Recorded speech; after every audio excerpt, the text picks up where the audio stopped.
So Donald Trump just got smacked down, figuratively speaking, by his own Department of Homeland Security.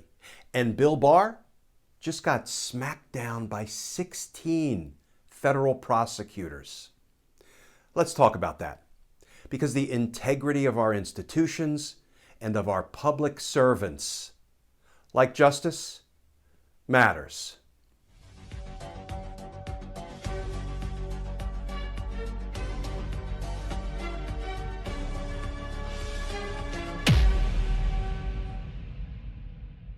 Hey all, Glenn Kirshner here. So Donald Trump's incessant claims of massive election fraud just took a direct hit from, of all places, his own Department of Homeland Security.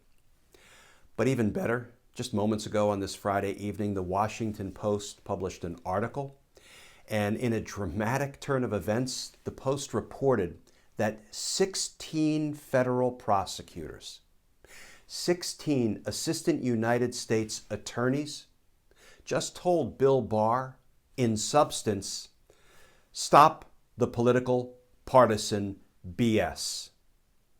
We'll talk more about that in a moment, but let's start with the Department of Homeland Security story. Here is the headline from Axios.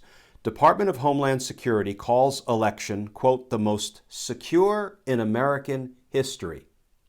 And that article reads, in part, a top committee made up of officials from the Cybersecurity and Infrastructure Security Agency and its election partners refuted President Trump's claims of widespread voter fraud and irregularities in a statement on Thursday, calling the election the most secure in American history. And then in the statement issued by that agency, they put in all bold type the following, just so there's no mistaking the import of it. There is no evidence that any voting system deleted or lost votes, changed votes, or was in any way compromised, close quote. So I'm glad we could lay that to rest. Now let's turn to the Washington Post reporting from just about an hour ago now. Here's the headline. Federal prosecutors assigned to monitor election fraud malfeasance tell Bill Barr they see no substantial irregularities. But they went on to say so much more.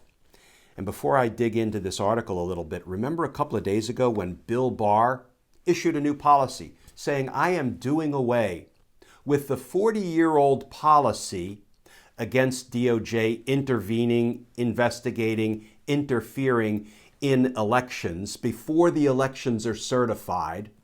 I'm doing away with that non-interference policy, and I'm telling the prosecutors, go ahead and interfere. Go ahead and start to investigate right now.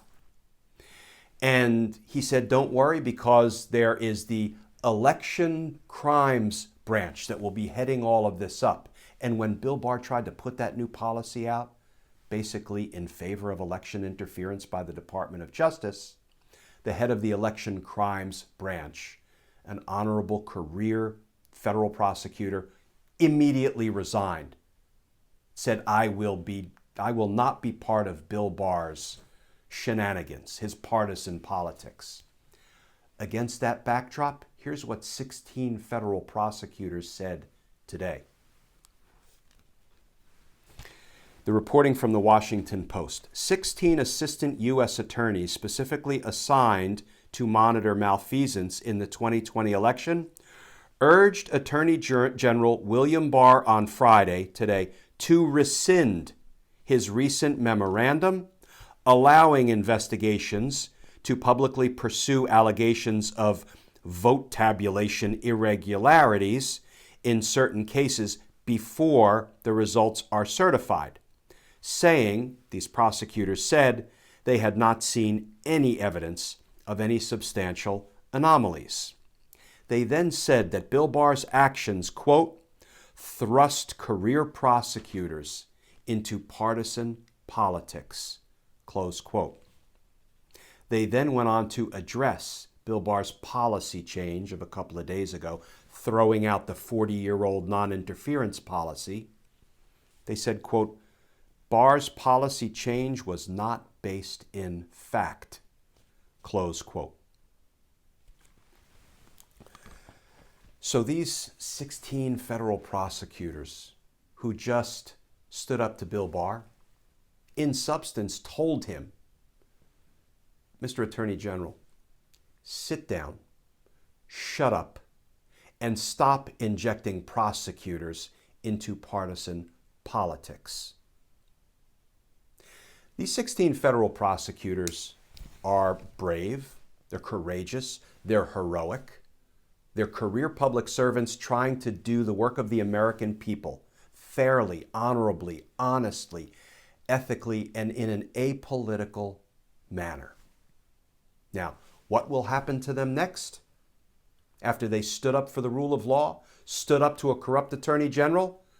Well, at a minimum, we're going to see some angry tweets. We're going to see some name calling. They might be fired, or perhaps even worse. Which leads to the question that we have asked many times before. How many good men and women of the Department of Justice are we willing to sacrifice to Bill Barr's abject corruption? So, Bill Barr will continue ruining the lives in a very real sense of good, honorable career public servants as he just continues to worship on the altar of Donald Trump. Justice will be coming for all of these criminal politicians that we've had to endure for 4 years. And I, for one, do not want to hear about the incoming administration taking the high road by declining to prosecute all of these criminal politicians that have put our country and our people through so much. That's not taking the high road. Declining to hold criminals accountable is not taking the high road. It's injustice at its worst. So justice will be coming for all of these criminal politicians, but I don't know that justice will be any sweeter than when it comes for Bill Barr, the Attorney General of the United States, who was supposed to enforce the law on behalf of all the American people. Instead, he has been willing to break the law and enable Donald Trump to break the law. And he has sacrificed in his wake so many good men and women of the Department of Justice, like the 16 prosecutors who stood up today to their boss's corruption. But we owe those 16 prosecutors our thanks, our gratitude, and we stand beside them. We stand behind them. Justice is coming, folks, and justice matters. As always, please stay safe, and I look forward to talking with you all again tomorrow.